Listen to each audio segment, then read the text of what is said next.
Hello. हाँ जी, last class के अंदर हमने किया था वैल्यूएशन ऑफ गुडविल के मेथड्स हमने स्टार्ट किए थे और हमने एवरेज प्रॉफिट मेथड के अंदर इस मेथड को हमने स्टार्ट किया था, उसके ऊपर बेस्ड क्वेश्चन किए थे। Yes sir. कोई डाउट है क्या एवरेज प्रॉफिट मेथड के अंदर? No sir. अब आज एक चीज समझो कि एवरेज प्रॉफिट मेथड को हम दो पार्ट्स में डिवाइड करते हैं। कल की क्लास में जो हमने पढ़ा था वो था simple average profit method,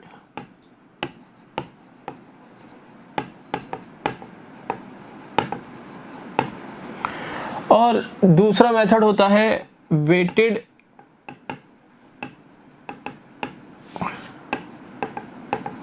average profit method.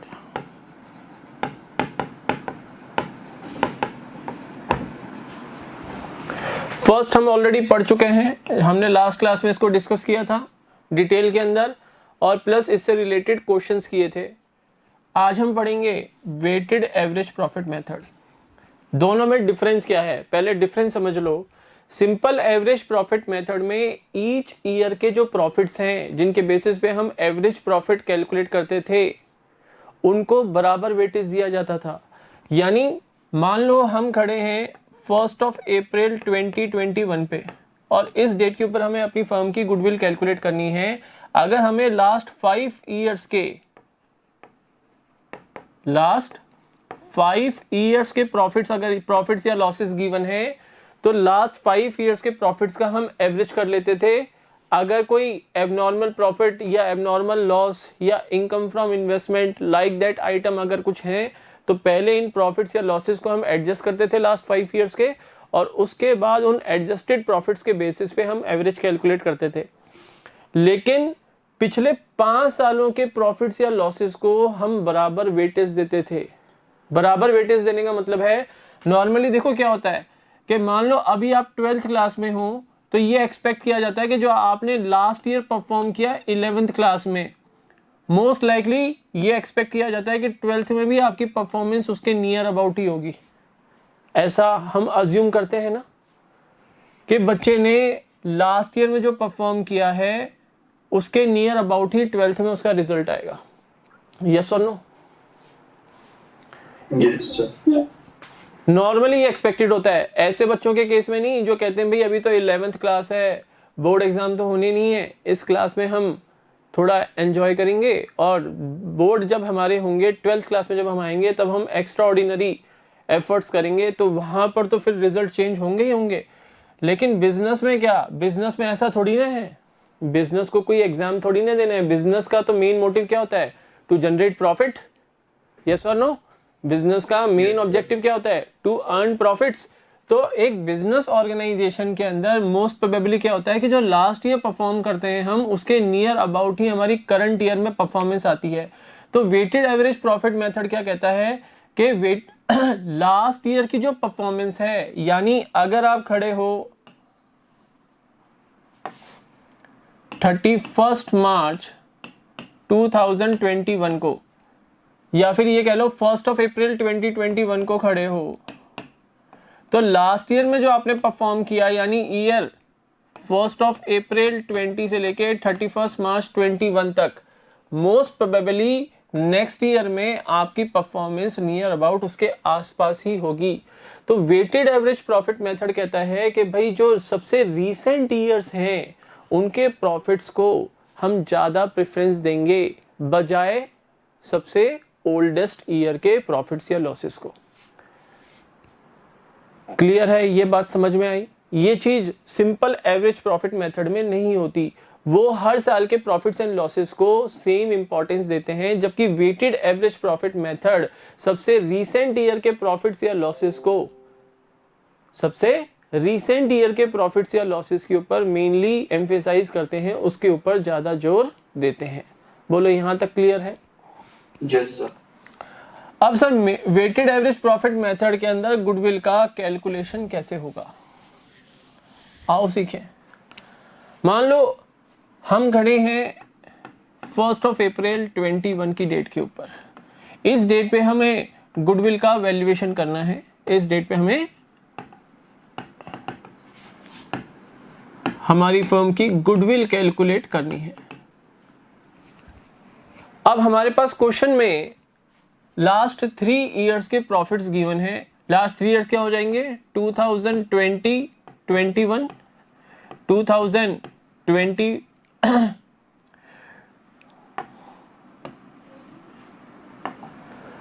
2020-21, 2019-20 और 2018-19, ये लास्ट 3 इयर्स के हमें प्रॉफिट्स गिवन है। सबसे रीसेंट ईयर का प्रॉफिट है मान लो 40,000, उससे प्रीवियस ईयर का 30,000 और उससे प्रीवियस ईयर का 20,000।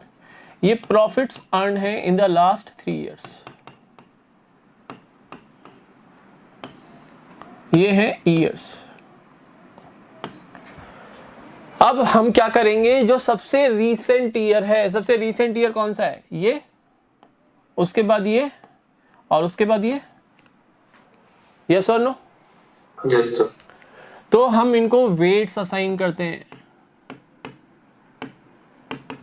सबसे रीसेंट ईयर के प्रॉफिट्स को सबसे हाईएस्ट वेट्स दिए जाते हैं और वेट्स देते हैं हम न्यूमेरिकली। 3 इयर्स हैं तो इसको वेट देंगे 3, इसको देंगे 2 और इसको देंगे 1। बोलो यहां तक बात समझ में आई? सबसे रीसेंट ईयर के प्रॉफिट्स को सबसे हाईएस्ट वेट देंगे। सर लॉस होंगे तो? अगर लॉस होंगे तो भी सबसे रीसेंट ईयर के जो भी प्रॉफिट्स या लॉसेस हैं उनको सबसे हाईएस्ट वेट दिए जाएंगे। प्रॉफिट्स या लॉस में हम कोई डिफरेंशिएशन नहीं करते यहाँ पे कि लॉस हुए हैं तो फिर इसको हाईएस्ट वेट ना दो, क्योंकि फिर ये एक्सपेक्टेड होगा कि अगर लास्ट ईयर में लॉसेस हुए हैं तो it is expected that in the current year also either we will incur a loss in the business organization or we can in a situation of no profit no loss, ये possibility रहेगी। तो weights calculate करने के बाद फिर आपको products calculate करने हैं। प्रोडक्ट्स कैसे कैलकुलेट करोगे?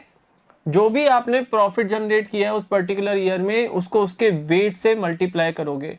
अगर मैं इस कॉलम को नंबर दूं 1, इसको दूं नंबर 2, इसको नंबर देता हूं 3, तो 4 is equal to 2 multiply by 3। बोलो क्लियर है? यस। तो 40,000 इंटू 3 1,20,000, ठीक है।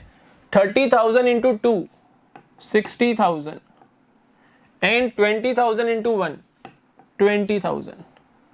टोटल कितना हो गया? 2 लाख रुपीज। ये आ गया टोटल ऑफ प्रोडक्ट्स। ये तो है टोटल ऑफ प्रोडक्ट्स। फिर आप अगेन ये भी कैलकुलेट करो कि टोटल ऑफ वेट्स कितने आ रहे हैं आपके। 6 आ रहे हैं total of weights. 3 + 2 + 1 is equal to 6। ये हो गया आपका टोटल ऑफ वेट्स और ये हो गया टोटल ऑफ प्रोडक्ट्स। यहां पे मैं लिख देता हूं सामने टोटल, ठीक है। इतना करने के बाद फिर हमें क्या करना है? हम अब कैलकुलेट करेंगे weighted average weighted average profit. Weighted average profit कैसे आएगा? Weighted average profit, weighted average profit का फॉर्मूला है total of products of profits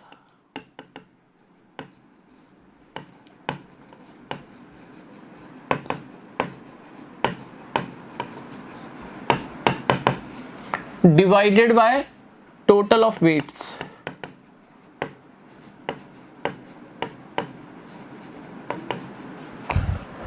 weighted average profit is equal to total of products of profits divided by total of weights. बोलो यहां तक clear? Yes sir. एक चीज मैं change कर रहा हूं क्वेश्चन में, इसको भी मैं 20,000 कर रहा हूं।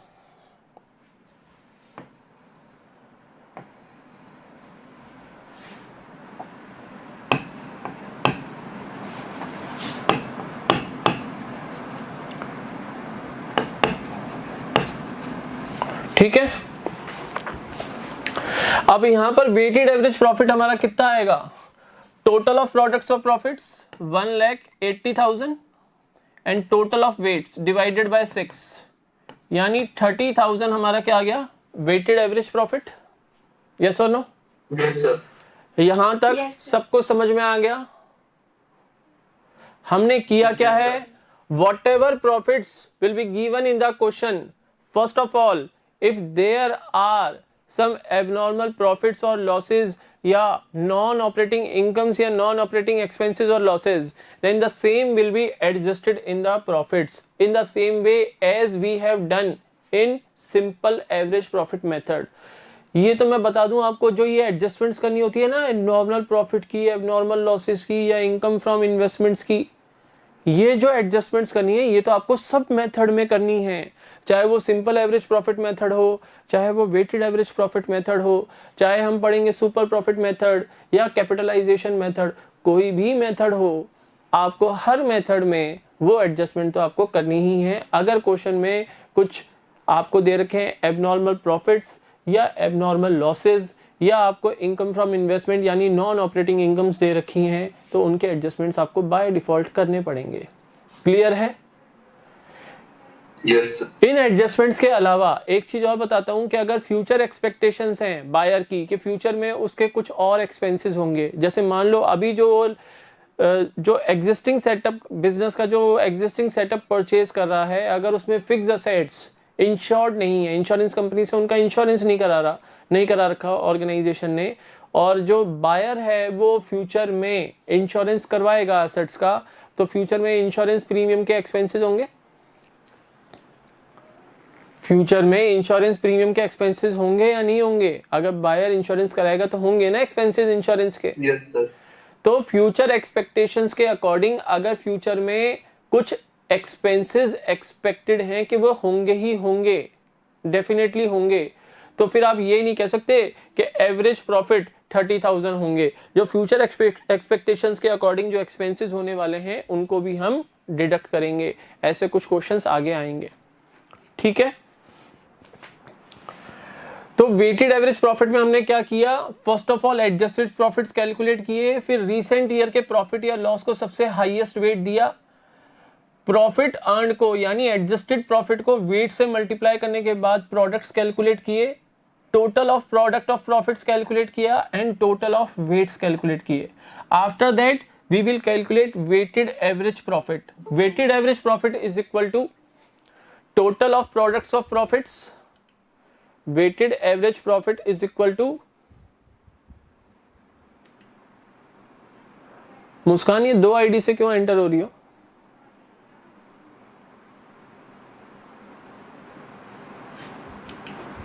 Weighted average profit is equal to total of products of profits divided by total of weights.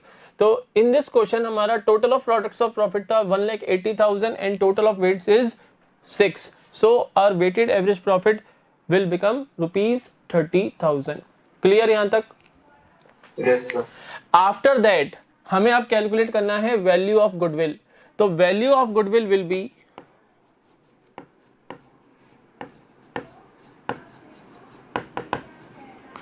Is equal to weighted average profit, WAP यानी weighted average profit multiplied by number of years of purchase. ये तो आपको question में given होगा, number of years of purchase. अब मान लो हमारा weighted average profit तो आ गया 30,000 और number of years of purchase हमें क्वेश्चन में दे रखा है 6, तो 30,000 इंटू 6 यानी 1,80,000 will be value of goodwill on this date 1st of April 2021। बोलो क्लियर है? Yes, sir. कोई डाउट है किसी बच्चे को इसमें? No, sir. तो बुक में से देखो weighted average profit, weighted average profit book में देखो, पेज नंबर आपका 3.9। सर इस मेथड को हम यूज कब करेंगे? देखो नॉर्मली इस मेथड को प्रीफर किया जाता है, इस मेथड को प्रेफरेंस दी जाती है उस केस में जब या तो आपके प्रीवियस ईयर्स के जितने भी आपको प्रॉफिट्स दे रखे हैं जिसके बेसिस पे आपको वेटेड एवरेज प्रॉफिट कैलकुलेट करना होता है, इन प्रॉफिट्स में एडजस्टमेंट्स करने के बाद अगर ये प्रॉफिट्स कंटिन्यूअसली या तो राइज कर रहे हैं या कंटिन्यूअसली डिक्लाइन कर रहे हैं, या तो असेंडिंग ऑर्डर में है प्रॉफिट्स या लॉसेस या डिसेंडिंग ऑर्डर में है, तब वेटेड एवरेज प्रॉफिट मेथड को प्रीफर किया जाता है in comparison to the simple average profit method. यानी आपके लास्ट 5 ईयर्स के प्रॉफिट्स के बेसिस पे आपको गुडविल कैलकुलेट करनी है और क्वेश्चन में बोला एवरेज प्रॉफिट मेथड लगाओ। अब आप कंफ्यूज हो कि सर एवरेज में सिंपल एवरेज लगाएं या वेटेड एवरेज लगाएं, तो ये देख लो कि लास्ट 5 ईयर्स के प्रॉफिट्स में अगर क्वेश्चन में पहले कुछ एडजस्टमेंट्स दे रखी हैं, abnormal profit, abnormal loss etcetera की, तो पहले तो वो एडजस्टेड प्रॉफिट्स कैलकुलेट कर लो। After calculating the adjusted profits, अब अगर आपको प्रॉफिट्स कंटिन्यूअसली आपके राइज कर रहे हैं, जैसे करंट हम देखें इस करंट क्वेश्चन में, तो यहाँ पर 18-19 के थे 20,000, 19-20 के अगेन 20,000 ही थे, यहाँ पर ये स्टेबल कर गया, ना तो राइज हुआ ना फॉल हुआ, और उसके बाद 40,000 हो गए। तो क्या ये कंटिन्यूअसली राइज कर रहे हैं? Answer is no. तो यहाँ पर फिर weighted average profit method apply नहीं होगा, यहाँ पर कौन सा लगेगा? Simple average profit method. लेकिन ये जो चीज मैं आपको बता रहा हूं ना कि preference weighted average profit method को दी जाएगी, ये आरबीएससी बोर्ड इस मेथड को अभी लगाता नहीं है कि अगर प्रॉफिट कंटिन्यूअसली राइज कर रहे हैं यानी असेंडिंग ऑर्डर में है या डिसेंडिंग ऑर्डर में है तभी वेटेड एवरेज प्रॉफिट मेथड लगेगा, otherwise simple average profit method ही लगेगा। लेकिन ना तो आरबीएससी बोर्ड और ना ही CBSE board, even ISC board भी कहता है कि भाई आपको बच्चों को ये चेक नहीं करना कि प्रॉफिट्स असेंडिंग ऑर्डर में है या डिसेंडिंग ऑर्डर में है। अगर क्वेश्चन में आपको क्लियर कट बोल दिया कि वेटेड एवरेज प्रॉफिट मेथड से गुडविल कैलकुलेट करो, तो ही आपको वेटेड लगाना है, अदरवाइज आपको वेटेड एवरेज नहीं लगाना। बोलो ये चीज समझ में आ गई? Yes sir. क्वेश्चन आपको straightforward weighted average profit method लगाने के लिए कहे तो ही आपको लगाना है, अदरवाइज आपको question simple average profit method से करना है। सर अगर प्रॉफिट्स कंटिन्यूअसली राइज कर रहे हैं, डिक्लाइन कर रहे हैं, तब भी? हाँ तब भी। लेकिन जब आप हायर क्लासेस में जाओगे, जब आप नेक्स्ट ईयर कॉलेज में होगे और यही चीज आप वापस पढ़ोगे, तब वहां पर आपको आपकी फैकल्टीज बताएंगे कि बेटा अगर प्रॉफिट कंटिन्यूअसली राइज कर रहा है या कंटिन्यूअसली फॉल कर रहा है, यानी या तो असेंडिंग ऑर्डर में है या डिसेंडिंग ऑर्डर में है, तो फिर सिंपल एवरेज नहीं लगा के वेटेड एवरेज प्रॉफिट मेथड को प्रीफर करते हैं। बोलो क्लियर? Yes sir. तो देखो बुक में, this method is a modified version of average profit method. As per this method each year's profit is assigned a weight. Each year's profit is assigned a weight. The highest weight is attached to the profit of the most recent year. Thus, if profits are given for 17, 18, 19 and 20 and weighted average profit is to be calculated, then weights will be assigned as सबसे recent year को सबसे highest weight। तो देख लो year ending 31st March 2020 को highest weight दिया उन्होंने 4। Clear? Thereafter, each year's profit is multiplied by the weights assigned to it in order to find out the products, and the total of products is then divided by the total of weights in order to calculate the weighted average profits. After this, the weighted average profit is multiplied by the agreed number of years of purchase to find out the value of goodwill. Thus, the formula given है weighted average profit का दिया हुआ है, total of products of profit divided by total of weights, and then value of goodwill will be weighted average profit multiplied by the number of years of purchase. जो last paragraph है उसमें देखो, weighted average profit method is considered better than the simple average profit method. कल की class में जो हमने पढ़ा था इन द लास्ट क्लास, वो था सिंपल एवरेज प्रॉफिट मेथड और ये है वेटेड। तो weighted average profit method is considered better than simple average profit because it assigns more weightage to the profits of the latest year which is more likely to be earned in the future। जो हमारी सबसे previous year की जो performance है, business organisation expect करता है कि next year में भी ऑर्गेनाइजेशन की जो परफॉर्मेंस होगी वो उसके नियर अबाउट ही होगी। हम ये नहीं कह सकते कि 21-22 में हम जो परफॉर्म करेंगे that performance will be near about to the performance in the financial year 2008-9। इतने पिछले साल की परफॉर्मेंस के थोड़ी ना इक्विवेलेंट होगी, उसके नियर अबाउट होगी। सबसे रीसेंट ईयर के परफॉर्मेंस के हम नियर अबाउट परफॉर्म करेंगे in the next financial year. बोलो clear? Yes sir. This method is preferred. देखो जो मैंने बात बोली थी आपको, दिस मेथड इज प्रेफर्ड। इस मेथड को प्रीफर कब करते हैं, प्रेफरेंस कब देते हैं?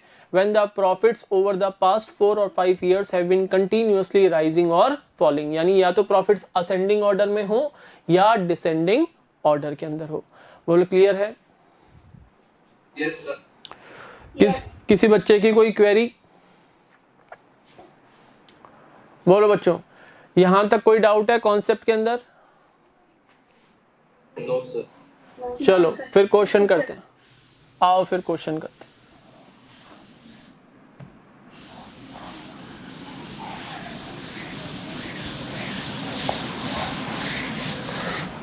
इलस्ट्रेशन नंबर 6 देखो, the profit of a firm for the last 5 years were as follows.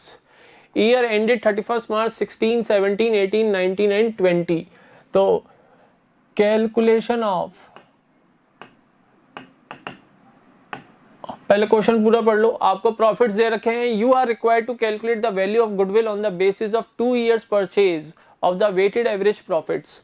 The weights to be used are, बेटा क्वेश्चन में वेट्स नहीं भी दिए हो ना तो भी सबसे रीसेंट ईयर के प्रॉफिट या लॉस को सबसे हाईएस्ट वेट दोगे आप। अगर ये लास्ट लाइन नहीं लिखी होती क्वेश्चन की तो मैं 2020 को देता वेट 5, 19 को देता 4, 18 को देता 3, 17 को देता 2 और 16 को देता 1। क्लियर है? यस।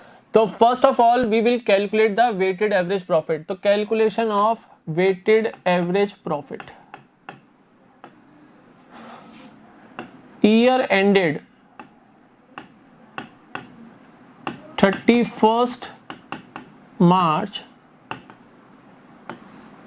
2016, 2017, 2018, 2019 and 2020 profits. 16 के प्रॉफिट हैं 43,000, 17 के हैं 50,000, फिर है 52, फिर है 65 और फिर है आपके 85। वेट्स असाइन करो। 16 सबसे ओल्डेस्ट ईयर है, सबसे लोवेस्ट वेट। क्लियर? फिर कैलकुलेट करो products. 43 into 1 43,000, 50,000 into 2 1 lakh, 52,000 into 3 1,56,000। Clear? 65,000 into 4 ये हो जाएगा आपका 2,60,000 और 85,000 इंटू 5 ये हो जाएगा आपका 4,25,000। बोलो यहां तक क्लियर? यस। टोटल कैलकुलेट करो। Total of weights 5 + 4 9 + 3 12 + 2 14 + 1 15। सर अगर ये 10 years का हो तो फिर टोटल कैसे कैलकुलेट करेंगे? देखो इसका फॉर्मूला बताता हूं। Total is equal to n multiplied by n + 1 divided by 2। n is equal to कितना है 5 मल्टीप्लाइड बाय 5 + 1 यानी 6 डिवाइडेड बाय 2। 5 6 जा 30 डिवाइडेड बाय 2 15। ये देखो 15। ये फॉर्मूला है, लेकिन ध्यान रखना ईयर 1 से स्टार्ट होना चाहिए। 0 से स्टार्ट होगा तो ये फॉर्मूला अप्लाई नहीं होगा। और 0 वैसे भी आप किसी ईयर को वेट दे ही नहीं सकते। वेट देना स्टार्ट करोगे 1 से, जो सबसे ओल्डेस्ट ईयर होगा उसको वेट असाइन करोगे 1। क्लियर? Yes sir. तो चाहो तो अपनी बुक में ये फॉर्मूला लिख लो। ये किस में लगेगा? बस टोटल ऑफ वेट्स में ही लगाना है ये फॉर्मूला, प्रोडक्ट्स के टोटल में मत लगा देना। Total of weights is equal to n multiplied by n + 1 divided by 2। ये फॉर्मूला है।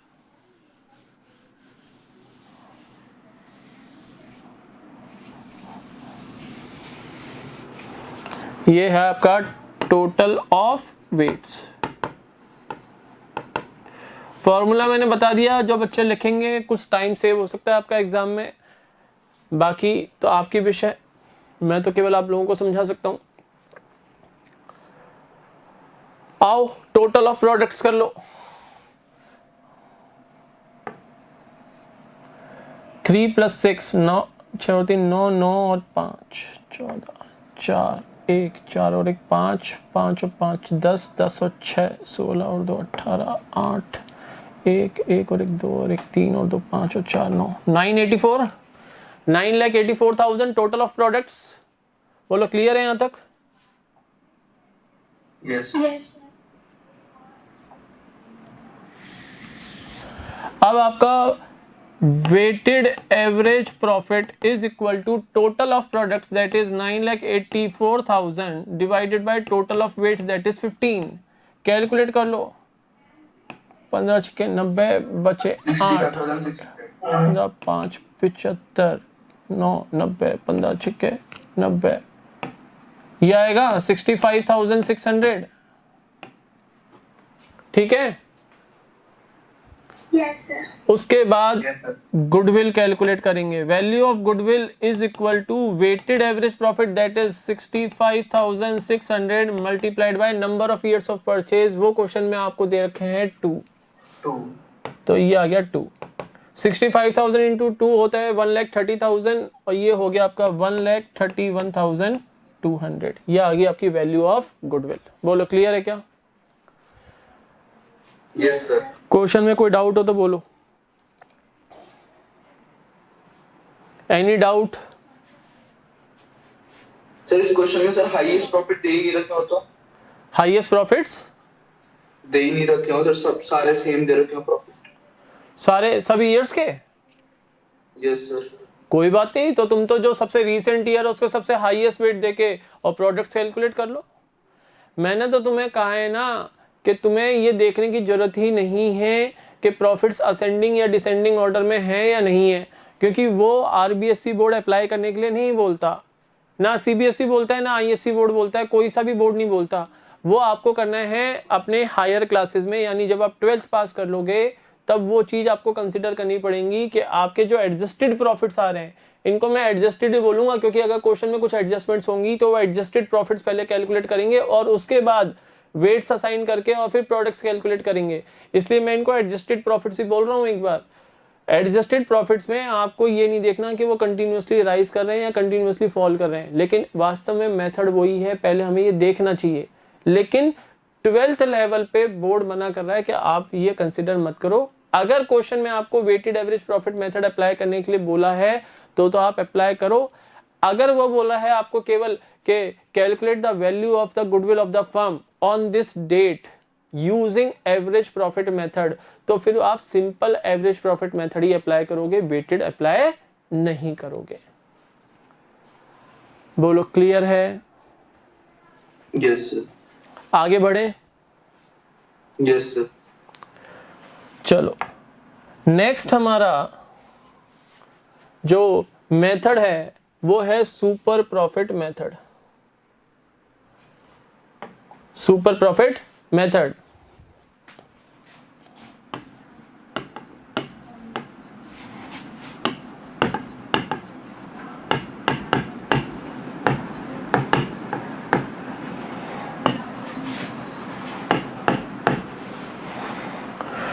Super profits means surplus profits. मान लो एक पार्टनरशिप फर्म है ए बी एंड कंपनी और दूसरी पार्टनरशिप फर्म है बी सी एंड कंपनी। ये दोनों एक ही इंडस्ट्री में काम कर रहे हैं, दोनों टेक्सटाइल इंडस्ट्री के अंदर काम कर रहे हैं।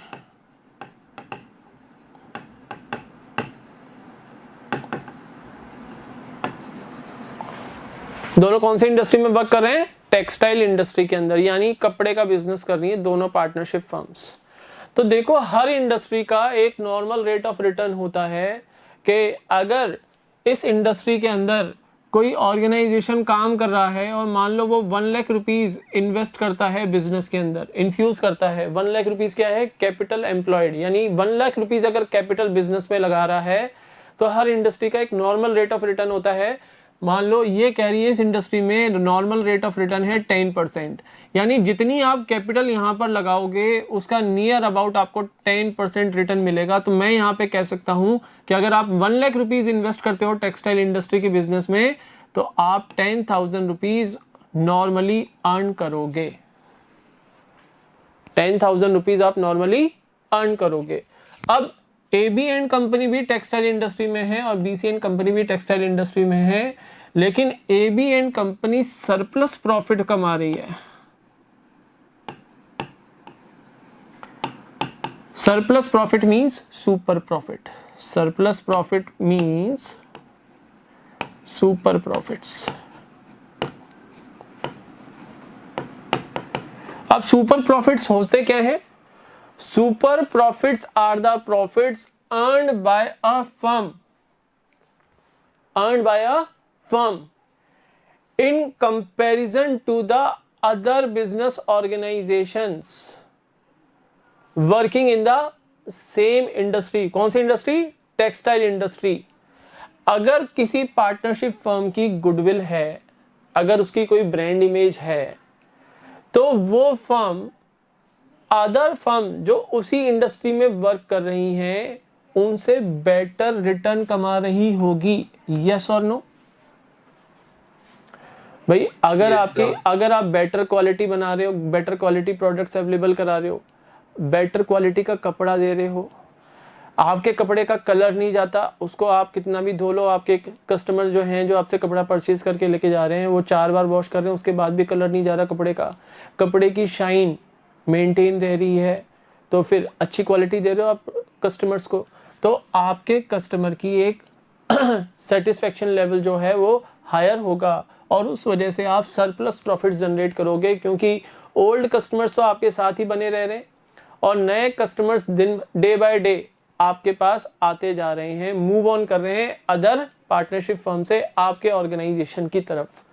तो you will be able to earn surplus profits in comparison to the other firms working in the same industry, working in the same industry.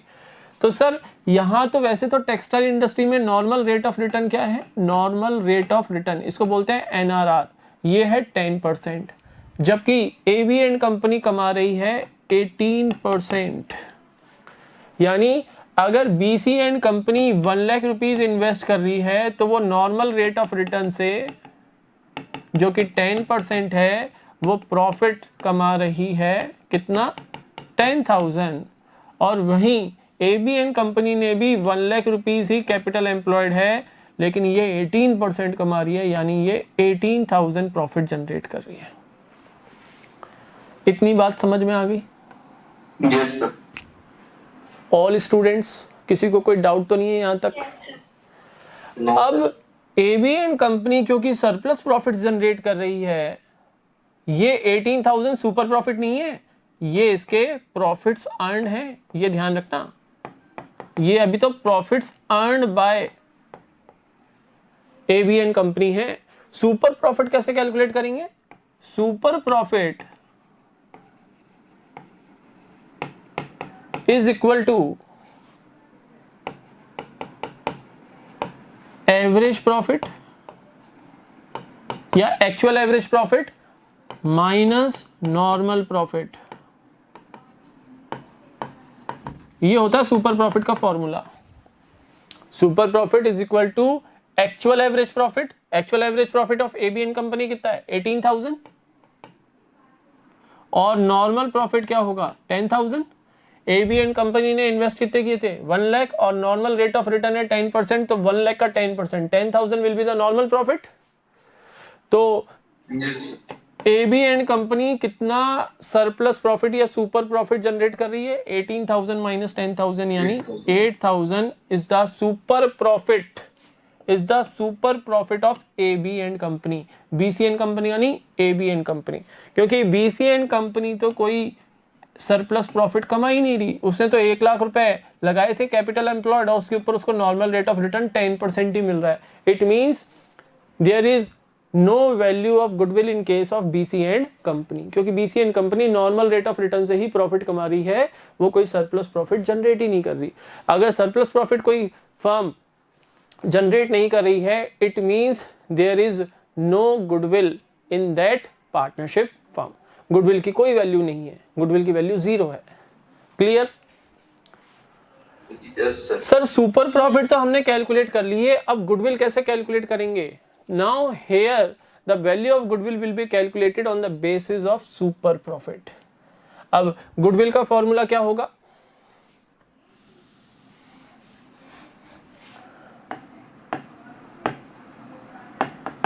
Goodwill is equal to super profit multiplied by number of years of purchase. Clear? Yes. तो अब मैं आपको सारे फॉर्मूले बता देता हूं, समझ में आ गए ये method? Yes, sir. Yes.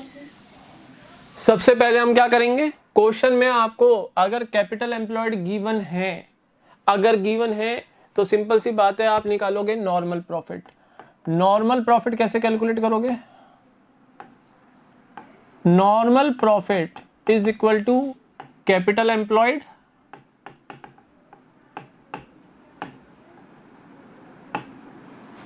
Multiplied by normal rate of return divided by 100। ये आ जाएगा आपका नॉर्मल प्रॉफिट। अगर देखो एनआरआर तो क्वेश्चन में हमेशा गिवन होगा आपको, नॉर्मल रेट ऑफ रिटर्न हमेशा क्वेश्चन में मिलेगा आपको। कैपिटल एम्प्लॉयड अगर गिवन नहीं है तो कैपिटल एम्प्लॉयड कैसे कैलकुलेट करते हैं?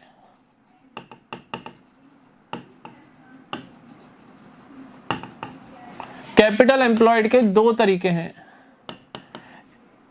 कैपिटल एम्प्लॉयड एक तो होती है लायबिलिटी साइड अप्रोच और एक होती है asset side approach.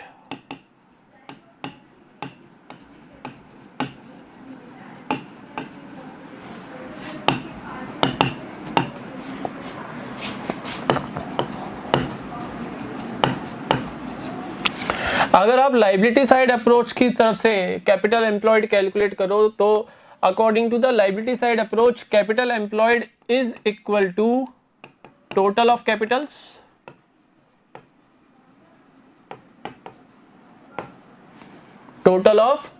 Of the partners plus reserves and surpluses. हाँ बेटा बोलो। सर हमारी मैथ्स की क्लास आ गई। इतनी जल्दी कैसे लिंक शेयर हो गया? सर को मैसेज कर दो, सर अभी तो 8-10 हुए, मैसेज कर दो सर को। बेटा ये मेथड खत्म करा के जाऊंगा मैं, 5 मिनट बचे हमारी क्लास के। सर को मैसेज करो, सर अभी 8-10 हुए हैं, अकाउंट्स की क्लास चल रही है हमारी, 8:15 पे ओवर होगी हमारी क्लास, बोलो सर को। तो कैपिटल एम्प्लॉयड अगर आप लायबिलिटी साइड अप्रोच से कैलकुलेट करो तो capital employed is equal to total of capitals of partners plus reserves and surplus. अगर कोई एक्यूमुलेटेड प्रॉफिट्स या लॉसेस हैं फर्म के अंदर तो उनको यहां पर ऐड करोगे। बोलो क्लियर है? Yes, sir. और अगर आप असेट साइड अप्रोच से कैपिटल एम्प्लॉयड कैलकुलेट करो तो आपका कैपिटल एम्प्लॉयड आएगा total of assets except fictitious assets। fictitious assets को टोटल असेट्स में काउंट नहीं करोगे, माइनस आउटसाइड लायबिलिटीज।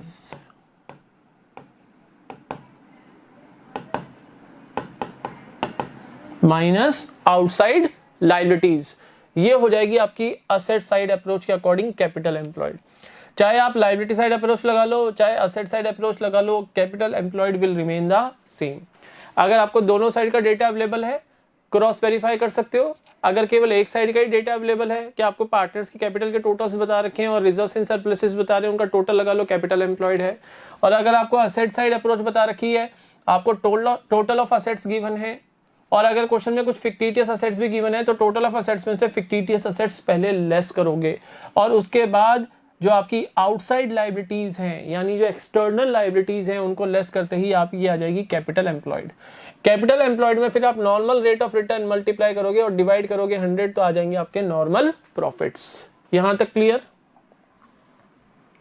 Yes. हाँ बेटा, मुस्कान बोल दिया क्या सर को? मुस्कान, वो तो हमने क्लास में पहले ही बोल दिया था कि वो रोज ही भेजते हैं सर जल्दी, हमने बोल दिया फिर भी भेजते हैं। कोई बात नहीं। अब नॉर्मल प्रॉफिट कैलकुलेट करने के बाद सेकंड पॉइंट रहेगा आपका super profits. Super profits is equal to actual profits या एक्चुअल एवरेज प्रॉफिट्स माइनस जो हमने ऊपर नॉर्मल प्रॉफिट कैलकुलेट किया है उसको यहां से माइनस करेंगे, minus normal profits. Normal profits वही जो हमने ऊपर कैलकुलेट किए हैं, capital employed multiplied by normal rate of return divided by 100, जो भी आंसर आएगा वो नॉर्मल प्रॉफिट होगा। सुपर प्रॉफिट कैलकुलेट करने के लिए जो हमने एक्चुअली प्रॉफिट जनरेट किया है उसमें से नॉर्मल प्रॉफिट्स लेस कर देंगे, यानी इतना हम एक्सेसिव प्रॉफिट्स कमा रहे हैं। अगर सुपर प्रॉफिट्स आ रहे होंगे तभी गुडविल की वैल्यू होगी, अगर सुपर प्रॉफिट्स जीरो आ रहे हैं या नेगेटिव आ रहे हैं तो फिर गुडविल की कोई वैल्यू नहीं होगी। Clear? Stage number third, value of goodwill.